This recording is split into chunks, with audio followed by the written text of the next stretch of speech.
വളരെ നിർഭാഗ്യകരമായ സമീപനമാണ് ബഹുമാനപ്പെട്ട മുഖ്യമന്ത്രിയുടെ ഭാഗത്തുനിന്നുണ്ടായിരിക്കുന്നത്. അദ്ദേഹം പ്രശ്നത്തിൻ്റെ വിശദാംശങ്ങളിലേക്ക് കടക്കാതെ ഒരു മുഖവുര പറഞ്ഞു നിർത്തുന്ന നിലയാണ് സ്വീകരിച്ചത് എന്നാണ് തോന്നുന്നത്. സർ, ഇവിടെ പെട്രോൾ ഡീസൽ വില വർധനവ് അതീവ ഗുരുതരമായ പ്രതിസന്ധി സൃഷ്ടിച്ചിരിക്കുന്നു. അദ്ദേഹം തന്നെ പറഞ്ഞു ഇനിയും ആ പ്രതിസന്ധി വർദ്ധിക്കാനാണ് പോകുന്നത്.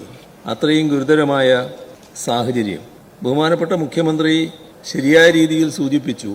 ഇതിനിടയാക്കിയത് പശ്ചിമേഷ്യയിൽ ഉടലെടുത്ത പ്രതിസന്ധിയാണ്, യുദ്ധ സാഹചര്യം. സർ, യുദ്ധത്തിന് മുൻപ് ഉള്ള 3 വർഷം എണ്ണവില വീപ്പക്ക് $70 പക്ഷേ അപ്പോഴും നമ്മുടെ രാജ്യത്ത് എണ്ണവിലയിൽ ഒരു കുറവുണ്ടായില്ല. വർധനവ് ആ സമയത്ത് നിലനിൽക്കുകയായിരുന്നു. ഇത് സംഭവിച്ചത് എണ്ണവിലയുടെ പൂർണ്ണ നിയന്ത്രണാധികാരം ഒരു കാലത്ത് കേന്ദ്ര ഗവൺമെൻറ് കയ്യിലായിരുന്നു. അത് ആ അധികാരം ഉപേക്ഷിച്ച് എണ്ണ കമ്പനികൾക്ക് ആ അധികാരം നൽകിയത് പഴയ കോൺഗ്രസ് നേതൃത്വത്തിലുള്ള സർക്കാരിൻ്റെ കാലത്തായിരുന്നു. സർ, ഇവിടെ കോൺഗ്രസ് തുടങ്ങിവെച്ചത് BJP അതിശക്തമായി തുടരുന്ന കാഴ്ചയാണ് നാം കണ്ടുകൊണ്ടിരിക്കുന്നത്. ഇവിടെ ശ്രദ്ധിക്കേണ്ട കാര്യം, ഈ കഴിഞ്ഞ ഘട്ടത്തിൽ മാത്രമായി എണ്ണ കമ്പനി 2 ലക്ഷം കോടി രൂപയുടെ ലാഭം കൊയ്തെടുത്തു എന്നുള്ളതാണ്. ഇതിൽ ഒരു തരത്തിലുള്ള നിയന്ത്രണം കൊണ്ടുവരാൻ കേന്ദ്ര ഗവൺമെൻറ് സന്നദ്ധമായില്ല. സർ, ഇവിടെ നാം ഗൗരവമായി ശ്രദ്ധിക്കേണ്ട ഒരു കാര്യം, നമ്മുടെ രാജ്യത്തിന് ഇപ്പോൾ ഒരു പരമാധികാര രാഷ്ട്രം എന്ന നില കൃത്യമായി തന്നെ പാലിച്ചു കൊണ്ടുപോകുന്നുണ്ടോ, അതും നാം ഗൗരവമായി ആലോചിക്കേണ്ട ഒരു കാര്യമാണ്. വെനിസ്വേലയിൽ നിന്നും റഷ്യയിൽ നിന്നും നമ്മൾ എണ്ണ ഇറക്കുമതി ചെയ്തിരുന്നു. സർ, എന്തിനാണ് അത് നിർത്തിവെച്ചത്? അമേരിക്കക്ക് ട്രംപിന് ഇഷ്ടമല്ല എന്ന് വന്നപ്പോൾ അത് നിർത്തുകയാണ് ചെയ്തത്. സർ, ഇവിടെ ശ്രദ്ധിക്കേണ്ട കാര്യം, റഷ്യയിൽ നിന്ന് ഇറക്കുമതി ചെയ്യുന്ന എണ്ണക്ക് 40% വരെ ഡിസ്കൗണ്ട് അനുവദിച്ചിരുന്നു. അതുപോലും അമേരിക്കയുടെ താല്പര്യത്തിനു വേണ്ടി ഇറക്കുമതി പാടില്ല എന്ന് ട്രംപ് കൽപ്പിച്ചപ്പോൾ അതിന് കീഴ്വഴങ്ങുന്ന നിലയാണ് NDA ഗവൺമെൻറ് സ്വീകരിച്ചത്. സർ, നമ്മുടെ രാജ്യത്ത് ഇതിൻ്റെ ഭാഗമായി ആകെ വിലവർദ്ധനമാണ് ഉണ്ടായിട്ടുള്ളത്. സ്വാഭാവികമായും രാസവളം മുതൽ കൃഷി, യാത്ര, ചരക്ക് ഗതാഗതം, അങ്ങനെ എല്ലാ മേഖലകളിലും രൂക്ഷമായ വിലവർദ്ധനവുണ്ടായിരിക്കുന്നു. വൻതോതിലുള്ള പണപ്പെരുപ്പം രൂക്ഷമാവുകയും ചെയ്തിരിക്കുന്നു. അതൊക്കെ ബഹുമാനപ്പെട്ട മുഖ്യമന്ത്രി തന്നെ അദ്ദേഹത്തിൻ്റെ വിശദീകരണത്തിൽ സമ്മതിക്കുന്നുണ്ട്. സർ, ഇവിടെ ഓർക്കേണ്ട കാര്യം, 2004 പെട്രോളിൻ്റെ വില 33 രൂപ 71 പൈസയായിരുന്നു. 2017 ആയപ്പോൾ 72 രൂപ 26 പൈസയായി. ഇപ്പോഴോ 115 രൂപ 49 പൈസ. ഇതിൽ കേന്ദ്ര സർക്കാർ സ്വീകരിക്കുന്ന സമീപനത്തെ കുറ്റപ്പെടുത്താൻ തയ്യാറാകണ്ടേ? കേന്ദ്ര സർക്കാരിനെ വിമർശിക്കാൻ തയ്യാറാവണ്ടേ? ഈ നിലപാട് സ്വീകരിക്കുന്നത് നമുക്കുണ്ടാക്കുന്ന പ്രയാസങ്ങൾ ശരിയായ രീതിയിൽ ശ്രദ്ധയിൽപ്പെടുത്താൻ തയ്യാറാകണ്ടേ? സർ, നമ്മുടെ പല സംസ്ഥാനങ്ങളിലും LPGക്കുള്ള മൊത്തം വിലയിൽ 57% നികുതി ഇനത്തിലുള്ളതാണ്. ഇതാണ് നാം ശ്രദ്ധിക്കേണ്ട ഒരു കാര്യം. ഓയിൽ ഇൻഡസ്ട്രീസ് ഡിപ്പാർട്ട്മെന്റ് ആക്ട് പ്രകാരമുള്ള ഒരു സെസ് ഉണ്ട്. അതുപയോഗിച്ച് കേന്ദ്രത്തിന് പ്രൈസ് സ്റ്റെബിലൈസേഷൻ സ്കീം നടപ്പാക്കാനാവില്ലേ? അതിനും തയ്യാറാകാത്ത അവസ്ഥയാണ് കേന്ദ്ര ഗവൺമെന്റ് സ്വീകരിക്കുന്നത്. കഴിഞ്ഞ ബജറ്റിൽ കേന്ദ്രം ഏർപ്പെടുത്തിയ എക്സൈസ് ഡ്യൂട്ടി വർധനയുണ്ട്. അത് ഒഴിവാക്കണമെന്ന് സംസ്ഥാനത്തിന് കേന്ദ്രത്തോട് ആവശ്യപ്പെടാമല്ലോ. ഇവിടെ 30.8% നികുതിയും ലിറ്ററിന് 1 രൂപ എന്ന രീതിയിൽ എഡീഷണൽ സെയിൽസ് ടാക്സും 1% സെസ്സും ലിറ്ററിന് 2 രൂപ നിരക്കിൽ സാമൂഹ്യ സുരക്ഷാ സെസ്സും ഏർപ്പെടുത്തിയിട്ടുണ്ട്. ഇതെല്ലാം പെട്രോളിന് ചുമത്തിയിരിക്കുകയാണ്. ഡീസലിനാണെങ്കിൽ ഇത് 22.76%. അപ്പോൾ ഇതിൽ ഫലപ്രദമായ ഇടപെടൽ സംസ്ഥാനത്തിന്റെ ഭാഗത്ത് ഉണ്ടാകേണ്ടതായിട്ടില്ലേ?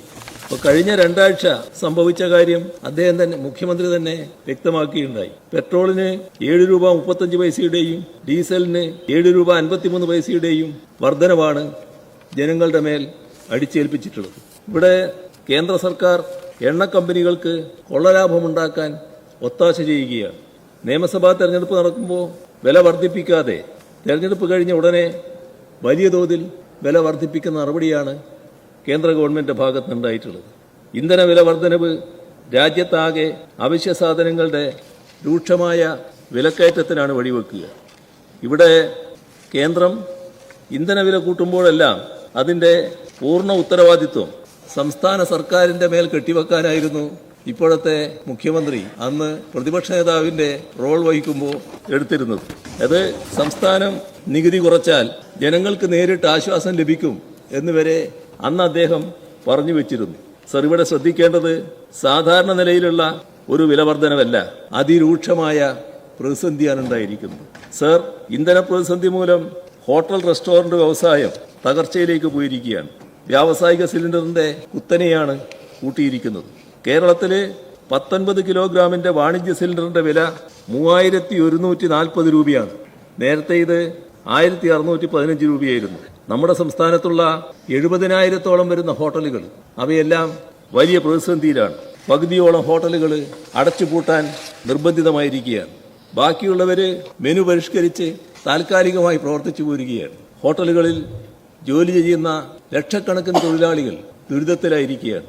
ഹോട്ടലുകൾ, റെസ്റ്റോറന്റുകൾ, ഇവ മാത്രമല്ല ബേക്കറികൾ, തട്ടുകടകൾ, കാറ്ററിംഗ് സ്ഥാപനങ്ങൾ, ഇവയ്ക്കെല്ലാം ഇന്ധനച്ചെലവ് വല്ലാതെ ഉയരുകയാണ്. ഇത് ഹോട്ടൽ ഭക്ഷണത്തിന്റെ വില വർദ്ധിക്കാനിടയാക്കും.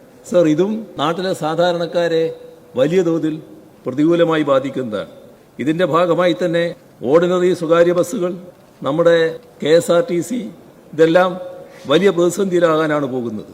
പ്രതിദിനം 400 മുതൽ 450 കിലോ ലിറ്റർ വരെ ഡീസൽ ഉപയോഗിക്കുന്ന KSRTCയുടെ സാമ്പത്തിക ഭദ്രതയെ ഈ വിലവർദ്ധനവ് തകിടം മറിക്കാനാണ് പോകുന്നത്. അന്തർ സംസ്ഥാന ബസ് സർവീസുകൾ ജൂൺ 1 മുതൽ ടിക്കറ്റ് നിരക്കിൽ കുറഞ്ഞത് 100 രൂപയെങ്കിലും വർദ്ധിപ്പിക്കുമെന്ന് പറഞ്ഞു കേൾക്കുന്നുണ്ട്. ഇതിനു പുറമെ പ്രതിദിനം 70 മുതൽ 110 ലിറ്റർ വരെ ഡീസൽ ഉപയോഗിക്കുന്ന സാധാരണ സ്വകാര്യ സ്റ്റേജ് കാരിയറുകൾ അവയും നിരക്ക് വർദ്ധിപ്പിക്കാൻ ഇപ്പോൾ ആവശ്യങ്ങൾ ഉയർത്തിക്കഴിഞ്ഞിട്ടുണ്ട്. സർ, ഇന്ധനവില മാത്രമല്ല, ഓയിൽ, ടയർ ഇവയുടെയെല്ലാം വില വിപണിയിൽ ഇരട്ടിയായി വർദ്ധിച്ചിരിക്കുന്നു. ഗ്രീസിന് മാത്രം കിലോഗ്രാമിന് 60 രൂപയോളം കൂടിയിരിക്കുകയാണ്. ഓട്ടോ ടാക്സി മേഖലയും കടുത്ത പ്രതിസന്ധിയിലായിരിക്കുകയാണ്. സർ, ഈ ഭാരമെല്ലാം വന്ന് വീഴാൻ പോകുന്നത് സാധാരണക്കാരുടെ തലയിലാണ്. സർ, ഇവിടെ 2016 LDF സർക്കാർ അധികാരത്തിൽ വന്നപ്പോൾ പെട്രോൾ, ഡീസൽ നികുതി നിരക്ക് കൂട്ടിയിരുന്നില്ല എന്ന കാര്യം ഓർക്കണം. 2018 LDF സർക്കാർ പെട്രോളിന്റെയും ഡീസലിന്റെയും നികുതി കുറക്കാൻ തയ്യാറായി.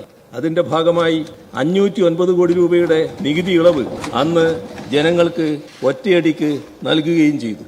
സർ, ഇപ്പോ നേരത്തെ പറഞ്ഞ അതേ വാചകത്തിൽ ബഹുമാനപ്പെട്ട മുഖ്യമന്ത്രി നിൽക്കുന്നുണ്ടോ എന്നുള്ളതാണ് സംസ്ഥാനത്തോട് പറയേണ്ടത്. അന്ന് പ്രതിപക്ഷ നേതാവായിരിക്കുമ്പോൾ പറഞ്ഞ കാര്യങ്ങൾ അത് പാലിക്കാൻ ഇപ്പൊ തയ്യാറുണ്ടോ? അതാണ് വരുന്ന പ്രശ്നം. അതിനാണ് അദ്ദേഹം വിശദീകരണം യഥാർത്ഥം നൽകേണ്ടിയിരുന്നത്. ധവളപത്രം വരുന്നുണ്ടെന്ന് പറഞ്ഞു. അത് വരുമ്പോൾ നമുക്ക് കാണാം. അതിനെക്കുറിച്ച് എന്താണോ പറയാനുള്ളത് ആ ഘട്ടത്തിൽ ഞങ്ങൾ പറഞ്ഞോളാം. ആ ധവളപത്രം എന്ന ഉമ്മാക്കി കാണിച്ച് ഞങ്ങളുടെ വായടപ്പിക്കാൻ ശ്രമിക്കരുത് എന്നാണ് മുഖ്യമന്ത്രിയോട് പറയാനുള്ളത്. സർ, ഇത് സഭ നിർത്തിവെച്ച് ചർച്ച ചെയ്യാൻ തയ്യാറാകാത്ത ഗവൺമെന്റിന്റെ സമീപനത്തിൽ പ്രതിഷേധിച്ചുകൊണ്ട് ഞാനും എന്റെ കക്ഷിയും വാക്കൌട്ട് ചെയ്യുകയാണ്.